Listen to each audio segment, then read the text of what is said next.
Tinkerlands is basically a top-down survival crafting game that takes pretty clear inspiration from Terraria. You start off stranded on an island with basic tools, and from there it's all about exploration, resource gathering and gradually building up your equipment and base. The world is divided into different biomes. You've got your stranded forest area, where you begin, a desert that's harsh to explore without protection, snowy regions that'll freeze you without the right gear, and more areas to discover as you progress. The gameplay loop is pretty straightforward, but satisfying. You collect various resources, fight enemies for special materials, and then use all that stuff to craft better equipment. That better equipment lets you explore more dangerous areas, which have better resources, and the cycle continues. What's neat is how the game handles magic. You can find mana flowers throughout the world that permanently increase your magic capacity, and there are magic staffs and spells you can use alongside traditional weapons. The combat feels good. You can attack from range with magical boomerangs, or get up close with swords.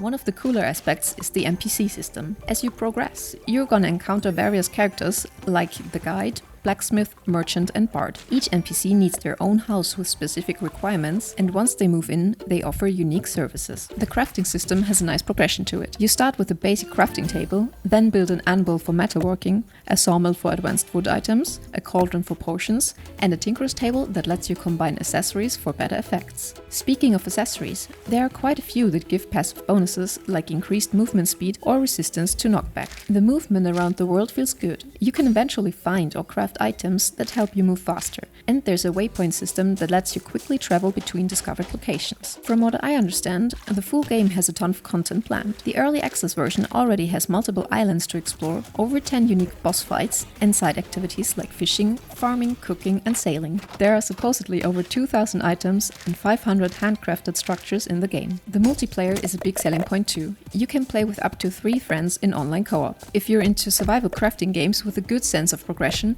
Tinkerlands seems worth checking out. It doesn't appear to reinvent the wheel, but it takes familiar elements from games like Terraria and presents them in a slightly different way with its top-down perspective and some unique systems. And that sentence concludes today's video. If your time was respected, a like or comment is very much appreciated.